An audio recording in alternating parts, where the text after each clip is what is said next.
Imaginez un livre si puissant qu'il a été caché du monde. Un texte si révélateur qu'il a été jugé dangereux pour les lecteurs ordinaires. Ce livre, c'est le livre d'Hénoch, un recueil d'écrits anciens longtemps murmurés à voix basse dans des cercles secrets. Il s'agit d'un texte sacré qui raconte une époque où les anges descendaient sur terre, une époque où des géants parcouraient le monde, et où l'humanité innocente se retrouvait plongée dans un univers de merveilles et de terreur. Mais pourquoi ce livre a-t-il été caché? Pourquoi a-t-il été exclu du canon biblique et rejeté comme hérétique par les autorités religieuses de l'Antiquité? La réponse réside dans son contenu. Des révélations qui remettent en question le récit traditionnel des origines de l'humanité, une vision unique et troublante des forces célestes, et la description de secrets interdits transmis aux hommes. Alors, plongeons dans les origines mystérieuses et interdites révélées par ce texte. Dans le livre d'Hénoch, les veilleurs, un groupe d'anges puissants, sont envoyés sur terre pour surveiller l'humanité. Ces anges ne sont pas les êtres éthérés et purs que l'on trouve dans d'autres textes religieux.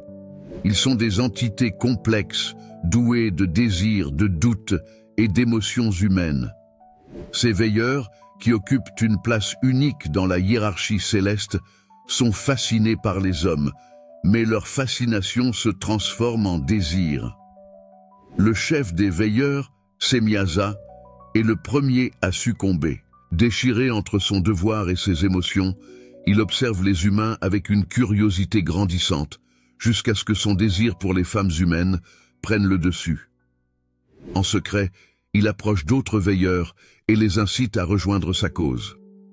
Faisons-nous un serment, un pacte, pour partager le même sort, et ainsi personne ne pourra reculer de peur d'être seul, déclare-t-il, et ensemble, les veilleurs concluent un pacte scellé par une promesse de fidélité mutuelle. Ils descendent alors sur terre, abandonnant leur rôle sacré pour assouvir leurs désirs.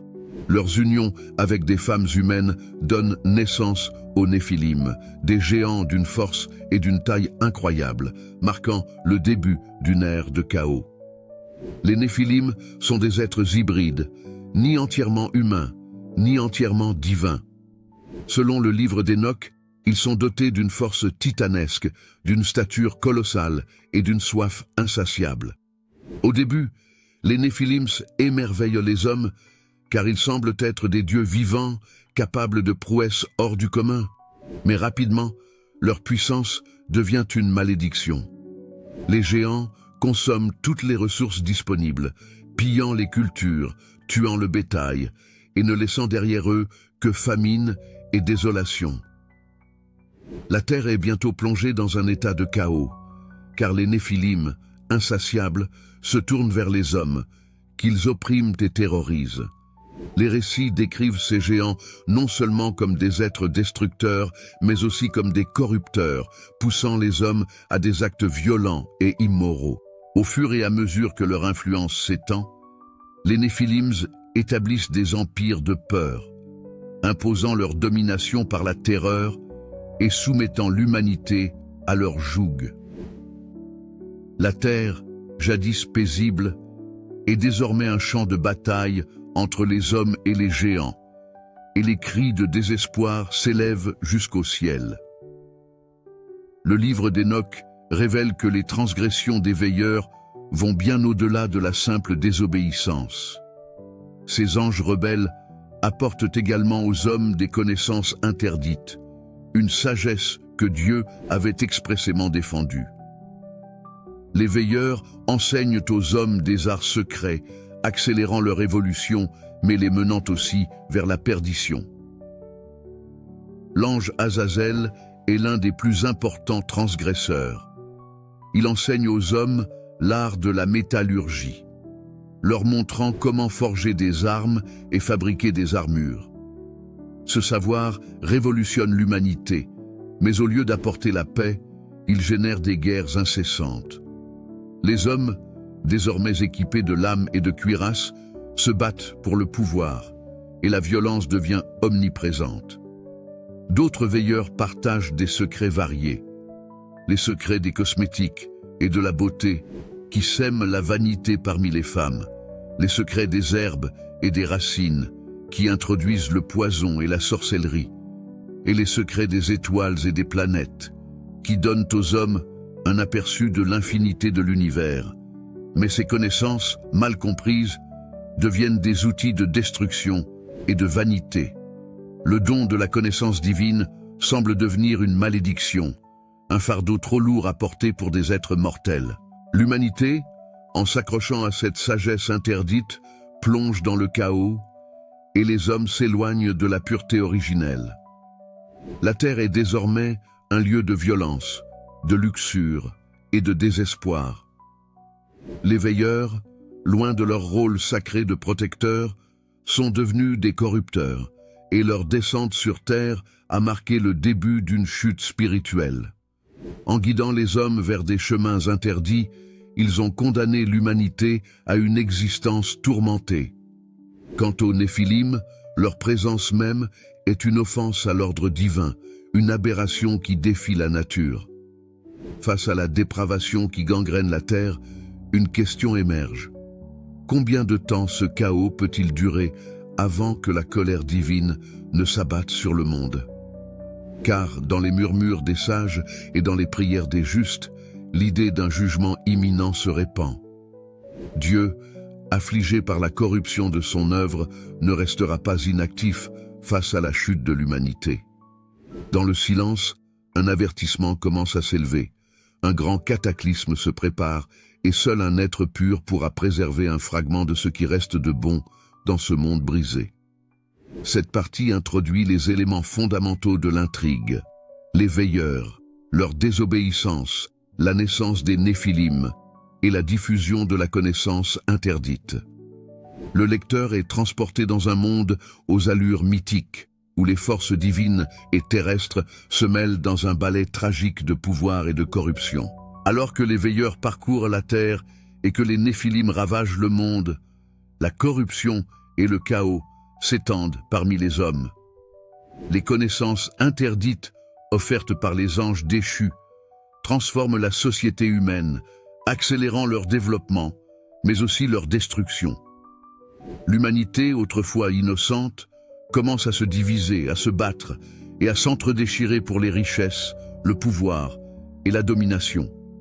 Les armes, les poisons et les sorts, autant de dons des veilleurs, deviennent des outils de mort. Les hommes apprennent à fabriquer des épées et des lances, mais au lieu de défendre les leurs, ils les tournent les uns contre les autres. La violence règne, et la terre, autrefois paisible, devient un terrain de conflit incessant. Les villes se remplissent de cris, les champs sont ravagés, et même la nature semble se révolter contre l'avidité humaine. Au fur et à mesure que l'humanité s'enfonce dans les ténèbres, les justes deviennent de plus en plus rares.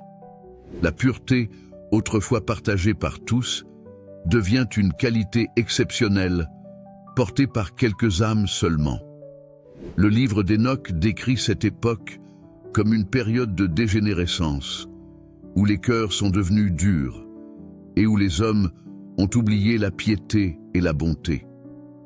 La terre elle-même, saturée de la violence et de l'oppression des géants, semble réclamer la justice. Les murmures du désespoir atteignent finalement le royaume céleste, et Dieu, voyant la dégradation du monde, décide d'agir. Le livre d'Hénoch montre un Dieu affligé, presque blessé par l'état de sa création. Les veilleurs, qui avaient pour mission de protéger et de guider l'humanité, ont trahi leur rôle sacré, et les Néphilim, enfants de leurs unions interdites, sont devenus les fléaux de la terre. Dans les cieux, une assemblée est convoquée. Les anges fidèles à Dieu se regroupent autour de lui, et une décision est prise.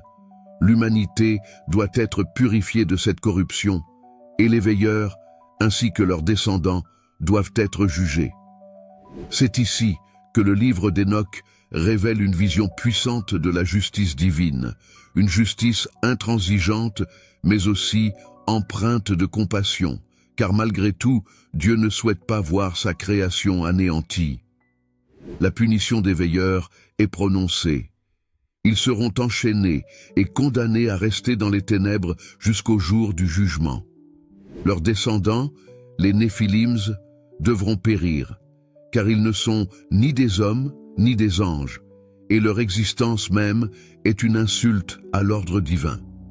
Ainsi, Dieu ordonne aux forces célestes de préparer le déluge, une catastrophe qui balayera toute la terre pour effacer la corruption et offrir à l'humanité une nouvelle chance.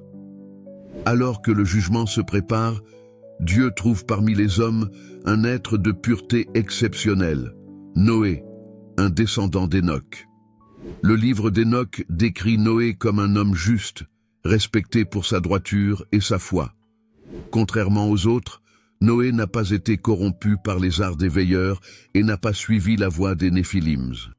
Il est un homme qui marche avec Dieu, un homme de prière et de sagesse. Dieu choisit donc Noé pour accomplir une mission sacrée. Il lui révèle son plan pour purifier la terre par le déluge et lui donne les instructions pour construire une arche.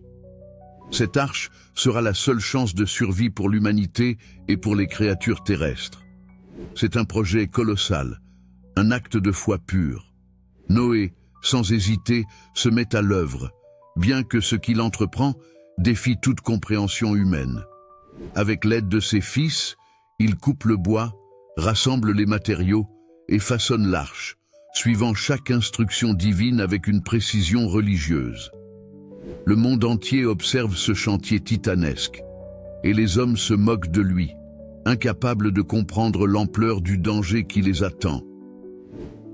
Noé leur parle du déluge à venir, mais ces avertissements tombent dans l'indifférence. Aveuglés par leur mode de vie et par leur confiance en leur propre puissance, les hommes rejettent cette prophétie. Les Néphilim, en particulier, rient de lui, persuadés que rien ne peut les détruire, ni eux, ni leurs empires de peur. Les jours avancent et la construction de l'arche touche à sa fin. Noé rassemble les animaux, un couple de chaque espèce, et les introduit dans l'arche. Les créatures semblent comprendre le plan divin, car elles entrent paisiblement, sans résistance, comme guidées par une force invisible. Chaque pas, chaque mouvement semble orchestré par une harmonie sacrée, en contraste frappant avec le chaos qui règne à l'extérieur. Les cieux s'assombrissent, les nuages s'accumulent et l'air devient lourd, chargé de pressentiments. Alors que les premiers signes du déluge apparaissent, certains commencent à s'inquiéter. Le rire et le mépris des hommes envers Noé se transforment en regards d'inquiétude, puis en panique. Mais il est trop tard. Noé et sa famille se réfugient dans l'arche, fermant les portes derrière eux. Le livre d'Enoch décrit ces instants avec une intensité dramatique. Les hommes tentent désespérément d'échapper au châtiment, mais le ciel s'ouvre et des torrents d'eau se déversent sur la terre. Les rivières débordent, les montagnes sont submergées et les édifices des Néphilim, autrefois imposants, sont balayés par la force des flots. Les Néphilims eux-mêmes, malgré leur taille et leur force, ne peuvent résister à la puissance du déluge. Leurs cris résonnent, mais ils sont emportés, disparaissant dans les eaux. La terre entière est purifiée par les vagues et seul Noé, avec sa famille et les créatures de l'arche, survit pour voir l'aube d'un monde renouvelé. Lorsque le déluge cesse et que les eaux se retirent, la terre apparaît sous un jour nouveau, purifiée du mal qui l'avait envahi. Noé et sa famille, les seuls survivants de cette catastrophe, descendent de l'arche pour fouler un monde vidé de toute corruption. C'est le début d'une nouvelle ère, une ère où l'humanité a reçu une seconde chance et où le souvenir des veilleurs et des Néphilim reste un avertissement gravé dans l'histoire de l'humanité. Le livre d'Enoch se termine ici sur une note à la fois apocalyptique et rédemptrice. L'histoire du déluge, bien que tragique, symbolise aussi la justice et la miséricorde divine. La terre a été purifiée et l'humanité peut désormais espérer un futur de paix. loin de l'influence des veilleurs et des géants. Mais le récit du livre d'Hénoch est un avertissement pour les générations futures, un rappel des conséquences de la désobéissance, de la tentation et de la soif de pouvoir. Dans cette purification par les eaux, il ne reste plus que la mémoire des anciens temps, des visions d'Hénoch et les sombres souvenirs des Néphilim et de leurs pères déchus. Le monde a changé et l'histoire se prépare à entrer dans une ère nouvelle portant les marques d'une connaissance interdite, d'une chute céleste et d'une promesse de rédemption éternelle. Après le déluge, la terre est dévastée, mais elle commence lentement à guérir. Noé, l'un des derniers à avoir connu l'ancien monde, est un témoin privilégié de cette transformation. Tandis que la pluie cesse de tomber et que la terre se régénère peu à peu, un nouveau voyage commence pour lui, celui de l'observation du monde à travers les yeux d'Hénoch. Le livre d'Hénoch, dans une transition fascinante, plonge son narrateur dans les royaumes célestes, où il observe la création du monde et les mystères du ciel. Hénoch, après avoir été témoin du déluge et des événements qui l'ont précédé, est emmené par des anges dans les cieux. Ce voyage, plus que physique, est avant tout spirituel. Guidé par des entités angéliques, Hénoch est transporté dans des dimensions inconcevables aux humains. Le livre décrit des paysages célestes faits de lumière pure et d'étendues infinies où les lois de la gravité et du temps semblent suspendues. Chaque sphère qu'Hénoch traverse semble contenir un secret plus grand que le précédent, révélant la structure cachée de l'univers et des forces invisibles qui gouvernent tout ce qui existe. Les anges, créatures lumineuses et majestueuses, l'accompagnent dans sa quête de vérité. Ils lui montrent les archives célestes où les actes des hommes sont enregistrés. Chaque action humaine, bonne ou mauvaise, est consignée dans ces livres divins. Ce n'est pas seulement un témoignage de la vie terrestre, mais aussi une anticipation de la justice divine, qui s'accomplira au jour du jugement. Le voyage d'Hénoch l'amène enfin à la salle du trône de Dieu, un lieu d'une splendeur indescriptible. Ici, Hénoch se retrouve face à face avec la majesté divine. La salle est décrite comme étant remplie d'une lumière d'une pureté presque insoutenable, la gloire de Dieu étant la source de cette lumière infinie. À l'intérieur de cette salle se trouvent des anges qui se prosternent devant Dieu, lui rendant gloire sans fin. Les anges lui expliquent que cette salle est le centre de l'univers, le lieu où le destin de toutes les âmes est jugé et où les ordres divins sont prononcés. C'est ici qu'Hénoch apprend les mystères de la création et du destin de l'humanité, une révélation qui va bouleverser sa compréhension du monde. Il comprend que Dieu a un plan divin pour chaque âme et chaque être vivant, mais que le libre arbitre donné à l'humanité permet à chacun de choisir son propre chemin. Ce libre arbitre, dans son potentiel d'abus, a conduit à la dégradation du monde. Les anges lui expliquent également que Dieu, bien qu'étant infiniment miséricordieux, n'abandonne pas la justice et que les transgressions des veilleurs et des Néphilim seront punies sans clémence. Le jour du jugement approche, où chaque créature recevra ce qu'elle mérite. Hénoch observe également un autre aspect fascinant des royaumes célestes, les sphères de l'enfer et des tourments. Ces lieux, décrits comme des abîmes de souffrance, sont réservés à ceux qui ont gravement fauté, et leurs souffrances sont infinies. Dans cette perspective, le ciel et l'enfer ne sont pas de simples métaphores, mais des réalités tangibles et vivantes, où les actions des hommes ont des conséquences éternelles. Le voyage d'Hénoch continue, l'amenant dans un futur apocalyptique où il est témoin de la fin des temps, de la destruction du monde et du jugement des hommes. Ces visions sont parmi les plus terrifiantes et les plus profondes du livre d'Hénoch. Les événements commencent par une série de catastrophes naturelles d'une ampleur dévastatrice. La terre tremble, les mers déchaînent des vagues monstrueuses, et des tempêtes dévastent la planète. Le chaos se déploie à une échelle jamais vue, où les nations sont englouties et les hommes fuient devant la fureur des éléments. Dans ce cataclysme, les injustices accumulées au fil des âges viennent détruire ceux qui ont persisté dans le péché et l'orgueil. Les Néphilim, même dans leur forme gigantesque, ne peuvent échapper à la colère divine. Leurs corps géants sont écrasés, et leur puissance, jadis invincible, s'éteint sous la volonté de Dieu. Les anges déchus, qui avaient corrompu l'humanité, sont également capturés et jugés, enchaînés et jetés dans des abîmes de ténèbres, attendant la rétribution finale.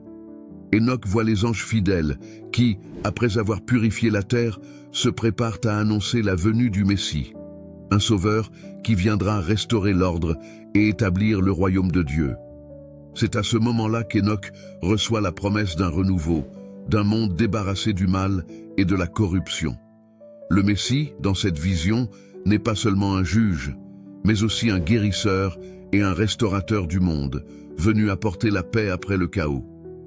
Après la grande tribulation, Enoch voit la résurrection des morts. Les âmes des justes sont ramenées à la vie, et elles sont élevées pour rejoindre le ciel. Ceux qui ont suivi la voie du bien sont récompensés, et leurs vies passées sont illuminées par la lumière de Dieu. Cependant, les âmes des impies sont condamnées à l'oubli, à l'anéantissement éternel. Le livre d'Enoch nous révèle un monde transformé, un nouvel ordre divin où les souffrances de l'ancien monde n'existent plus. Une nouvelle terre émerge, pure et prospère, où la justice divine est restaurée. Les hommes vivent en paix, sous la guidance du Messie, et l'humanité connaît une ère de rédemption où la bonté et la vérité prévalent. Le mal, autrefois omniprésent, est à jamais scellé dans l'histoire des hommes. Le livre d'Enoch conclut sur cette vision d'espoir et de rédemption. La fin des temps n'est pas simplement une destruction, mais un renouvellement, une purification. Dieu, dans sa justice parfaite, offre à ceux qui le suivent une nouvelle chance de vivre dans l'harmonie de sa création. Malgré la grandeur des révélations, certains mystères restent irrésolus. Qui étaient réellement les veilleurs et pourquoi ont-ils agi de la sorte? Quelle vérité profonde cachent les royaumes célestes et que signifient les visions apocalyptiques d'Enoch pour l'humanité? Le livre d'Enoch laisse de nombreuses questions en suspens, invitant ses lecteurs à poursuivre la quête de vérité. Les mystères relatifs à la création de l'univers, à la nature des anges et des Néphilim, et aux véritables raisons de la corruption humaine, continuent de défier les penseurs et les chercheurs. Mais le livre nous laisse avec un avertissement. L'humanité doit rester vigilante, car l'histoire se répète. Le choix entre la lumière et les ténèbres, entre la justice divine et la corruption, reste entre les mains des hommes. Le livre d'Enoch se termine sur cette réflexion. Malgré la connaissance infinie et les visions révélées, la quête de vérité ne prend jamais fin. Enoch, devenu le témoin des royaumes célestes et des événements apocalyptiques, nous laisse une image d'un monde à la fois lumineux et sombre. Un monde où la lumière divine éclaire les ténèbres, mais où les âmes perdues restent dans l'ombre. La rédemption est toujours possible, mais elle exige une foi sincère et un cœur pur. Et à travers ces mystères, Enoch nous invite à nous engager dans la quête infinie de la vérité divine, à rechercher la sagesse et à ne jamais oublier les leçons du passé. Cette partie du récit nous offre une vision apocalyptique où la fin des temps se dévoile comme une grande purification de l'humanité et de la création. Les événements sont dramatiques, mais la fin offre aussi l'espoir d'une rédemption, d'un monde renouvelé, pur de la corruption et d'une opportunité pour l'humanité de vivre en harmonie avec la volonté divine. Merci infiniment d'avoir suivi cette exploration fascinante du livre d'Enoch jusqu'à la fin. Vous avez franchi les portes d'un mystère vieux de plusieurs millénaires, et avec votre curiosité et votre attention, vous avez plongé dans l'une des œuvres les plus énigmatiques et révélatrices qui ait traversé l'histoire de l'humanité. Nous espérons que cette vidéo vous a offert une perspective nouvelle et captivante sur ce texte ancien, ses visions apocalyptiques et ses révélations célestes. Si cette aventure, à travers les mystères des cieux et de l'humanité, vous a inspiré, n'hésitez pas à liker, partager et vous abonner pour d'autres explorations fascinantes de textes sacrés, de mythes et de secrets cachés. Nous vous invitons à participer à la discussion dans les commentaires. Quels aspects du livre d'Enoch vous ont le plus marqué? Quelles questions demeurent sans réponse pour vous? Vos réflexions et interprétations sont essentielles, car nous sommes tous à la recherche de la vérité, ensemble. N'oubliez pas d'activer la cloche des notifications pour être informé dès la sortie de notre prochain contenu, où nous continuerons à explorer les mystères du passé et les énigmes spirituelles qui façonnent notre monde. À bientôt pour une nouvelle aventure au cœur des secrets de l'univers.